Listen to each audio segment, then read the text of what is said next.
விஞ்ஞானிகள் விண்வெளியோட ஆழத்துல ஒரு மிகப்பெரிய சிவப்பு நட்சத்திரம் மாதிரி தெரியக்கூடிய ஒரு பொருளை கண்டுபிடிக்கிறாங்க. ஆனா அங்க ஒரு பிரச்சனை. ஒரு சாதாரண நட்சத்திரத்தால உருவாக்க முடிஞ்ச ஆற்றலை விட இது பல மடங்கு அதிகமான ஆற்றலை அந்த பொருள் வெளியிட்டுக்கிட்டே இருந்துச்சு. விஞ்ஞானிகளுக்கு ஒரே ஆச்சரியம். ஏன்னா இது விண்வெளியில இதுவரைக்கும் யாரும் பார்க்காத ஒரு வகை புதிய பொருளா கூட இருக்கலாம். அதுக்கு பேர் தான் பிளாக் ஹோல் ஸ்டார், அதாவது கருந்துளை நட்சத்திரம். இந்த பிரபஞ்சம் உருவானது எப்படி அப்படிங்கிறதுக்கான விடைய இந்த கருந்துளை நட்சத்திரம் தருமா? விரிவா பார்க்கலாம். இது தந்தி டிவியின் நியூஸ் டீப் டைவ். வழங்குவது நான் வினோதினி முத்துராமலிங்கம்.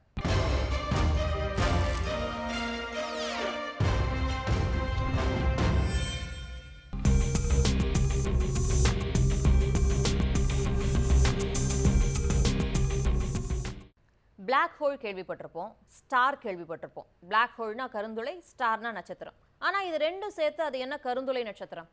வெளியில பார்க்க நட்சத்திரம் மாதிரி இருக்கும், உள்ளுக்குள்ள கருந்துளை இருக்கும். ஒரு பிளாக் ஹோல் ஸ்டார் அப்படிங்கிறது அடிப்படையில் அடர்த்தியான வாயு மேகத்துக்குள்ள மறைஞ்சிருக்கக்கூடிய ஒரு கருந்துளை. சாதாரணமா நாம கருந்துளை அப்படின்னு யோசிக்கும் போது அது முழுக்க முழுக்க இருட்டா இருக்கும் அப்படின்னு தான் நினைப்போம். ஏன்னா கருந்துளைக்குள்ள வெளிச்சத்தால கூட தப்பிக்க முடியாது, எல்லாத்தையும் விழுங்கிரும். ஆனா இந்த பொருள் ரொம்ப விசித்திரமானது, வித்தியாசமானது. அந்த கருந்துளையை சுத்தி அதிக வெப்பமும் அடர்த்தியும் கொண்ட வாயுக்கள் நிறைஞ்சிருக்கிறதால அந்த வாயுக்கள் பயங்கர பிரகாசமா எரியுது. தூரத்துல இருந்து பார்க்கும்போது எரியக்கூடிய அந்த வாயு மேகம் முழுசா ஒரு பெரிய நட்சத்திரம் மாதிரியே தெரியுது. அதனாலதான் விஞ்ஞானிகள் இதை பிளாக் ஹோல் ஸ்டார் அப்படின்னு கூப்பிடுறாங்க. விஞ்ஞானிகள் இதை எங்க கண்டுபிடிச்சாங்க அப்படின்னா, இந்த பொருளுக்கு MOMBH1 அப்படின்னு பேர் வச்சிருக்காங்க. இது செட்டஸ் அல்லது திமிங்கல விண்மீன் கூட்டம் அப்படின்னு சொல்லப்படக்கூடிய பகுதியில் கண்டுபிடிக்கப்பட்டிருக்கு. நாசாவோட ஜேம்ஸ் வெப் விண்வெளி தொலைநோக்கி தான் இதை கண்டுபிடிச்சது.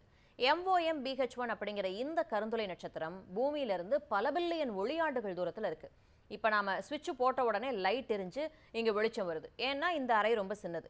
ஆனால் விண்வெளி அளக்க முடியாத அளவுக்கு ரொம்ப பிரம்மாண்டமானது. ஒளி ஒரு வினாடிக்கு 3 லட்சம் கிலோமீட்டர் வேகத்தில் பயணிச்சாலும் விண்வெளியில ரொம்ப தூரத்தை கடக்க அதுக்கு பல வருடங்கள் ஆகும். அந்த கருந்துளை நட்சத்திரம் அனுப்பின அந்த ஒளி விண்வெளியில பயணிச்சு நம்ம ஜேம்ஸ் வெப் தொலைநோக்கியை வந்து சேர்றதுக்கு சுமார் 1300 கோடி வருடங்கள் ஆகியிருக்கு. அப்படின்னா இன்னைக்கு நாம பார்த்த அந்த வெளிச்சம் அங்கிருந்து 1300 கோடி வருடங்களுக்கு முன்னாடியே கிளம்பியிருக்கு. அந்த சமயத்துல இந்த பிரபஞ்சம் பிறந்து வெறும் 66 கோடி வருடங்கள் தான் ஆகியிருக்கும். இது பிரபஞ்சத்துக்கு ஒரு குழந்தை பருவம் மாதிரி. இன்னைக்கு அந்த பொருள் அங்க எப்படி இருக்கு அல்லது அழிஞ்சே போச்சா அப்படின்னு நமக்கு தெரியாது. ஏன்னா இன்னைக்கு அங்கிருந்து கிளம்பக்கூடிய வெளிச்சம் பூமிக்கு வந்து சேர இன்னும் 1300 கோடி வருடங்கள் ஆகும். இந்த பொருள் முதல்ல பார்க்குறப்போ பயங்கர பிரகாசமான ஒரு சிவப்பு புள்ளியா தெரிஞ்சிருக்கு. விஞ்ஞானிகள் என்ன சொல்றாங்க அப்படின்னா, இதோட வெளிச்சம் கிட்டத்தட்ட முழுசா சிவப்பாகவும் அப்புறம் ஒரு குறிப்பிட்ட அலைநீளத்துக்கு கீழே டக்குன்னு மறைஞ்சும் போகுது. இந்த மாதிரி நடக்கிறது ரொம்ப விசித்திரமா இருந்ததுனால ஆராய்ச்சியாளர்களால் இதுவரைக்கும் தெரிஞ்ச எந்த ஒரு பொருளோடையுமே இதை சுலபமா ஒப்பிட முடியல. இதுல ஒரு சுவாரஸ்யமான விஷயம் இருக்கு. வானியலாளர்கள் தூரத்தில் இருக்கக்கூடிய பொருட்கள் ஆராயும் போது அதோட ஒளியை வச்சுதான் பகுப்பாய்வு செய்வாங்க. ஏன்னா அந்த ஒளி தான் அதை உருவாக்குன பொருளை பத்தின தகவல்களை சுமந்துக்கிட்டு வருது. MOMBH1 விசித்திரமான சிவப்பு நிறம் அதை சுத்தி ஏதோ ரொம்ப வித்தியாசமான விஷயம் நடந்துட்டு இருக்கு அப்படின்னு காட்டுச்சு. இது ஒரு சாதாரண நட்சத்திரம் மாதிரியும் நடக்கல, ஒரு சாதாரண விண்மீன் மண்டலம் மாதிரியும் நடக்கல. அதனால எந்த மாதிரி விஷயம் இந்த விசித்திரமான ஒளியை உருவாக்கும் அப்படின்னு தெரிஞ்சுக்கிறதுக்கு விஞ்ஞானிகள் ஆராய்ச்சி செஞ்சாங்க. அப்பதான் இந்த பிளாக் ஹோல் விளக்கம் ரொம்பவே ஆர்வமூட்டக்கூடியதா மாறி இருக்கு. ஆனா இங்கதான் மிகப்பெரிய புதிரே இருக்கு.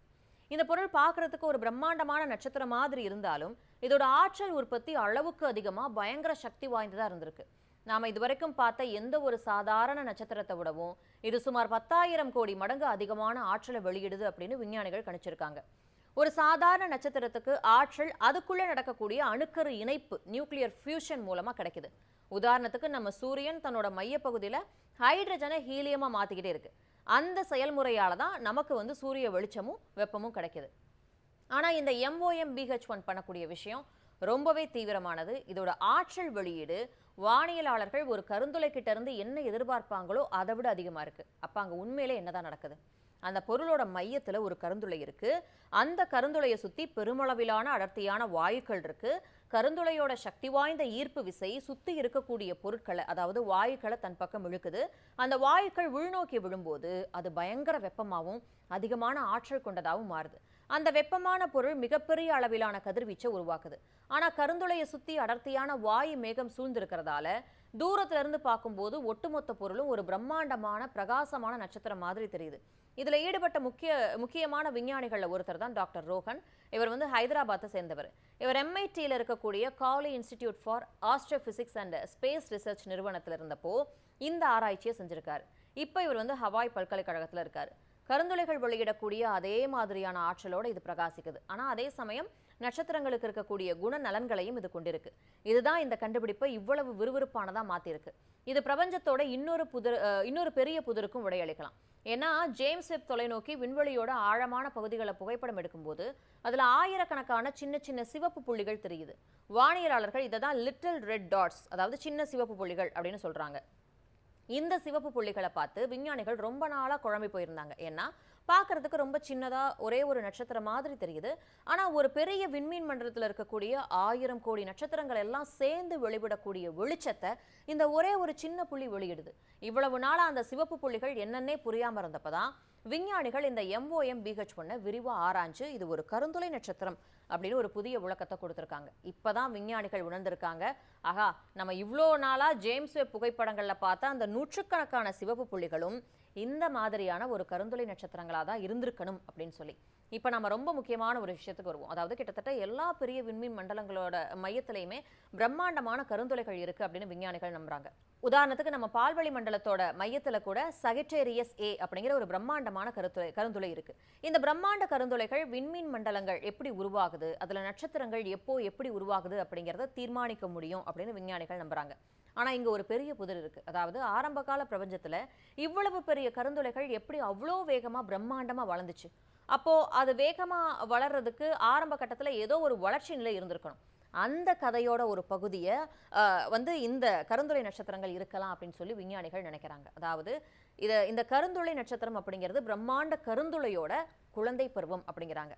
பிரபஞ்சம் உருவாகி கொஞ்ச காலமே ஆகியிருந்தப்போ வியக்கத்தக்க வகையில பெரிய கருந்துளைகள் வானியலாளர்கள் ஏற்கனவே கண்டுபிடிச்சிருந்தாங்க. அந்த கருந்துளைகளை பத்தி ஒரு சாதாரண கருந்துளை கொஞ்சம் கொஞ்சமா சுத்தி இருக்கக்கூடிய வாயுக்களை அதாவது உள்ள இழுத்து பெருசாக பல ஆயிரம் கோடி வருடங்கள் ஆகும். ஆனா பிரபஞ்சம் தோன்றி வெறும் 66 கோடி வருடங்களே ஆனப்போ விஞ்ஞானிகள் விண்வெளியை பார்த்தா அங்க ஏற்கனவே மலைக்க வைக்கக்கூடிய அளவுக்கு பிரம்மாண்டமான கருந்துளைகள் இருந்திருக்கு.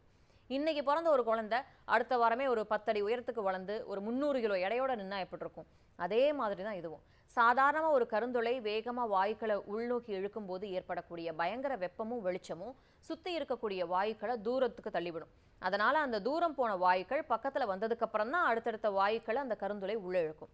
ஆனா கருந்துளை நட்சத்திர காலகட்டத்தில், அதாவது இதுதான் கருந்துளையோட குழந்தை பருவம், அந்த காலகட்டத்தில் இதை சுத்தி ஒரு பிரம்மாண்டமான ரொம்ப அடர்த்தியான வாயு மேகம் ஒரு பெரிய போர்வை மாதிரி மூடியிருக்கு. இந்த அடர்த்தியான மேகம் கருந்துளை வெளியிடக்கூடிய வெப்பத்தையும் கதிர்வீச்சையும் வெளியே போக விடாம பிடிச்சு வைக்குது.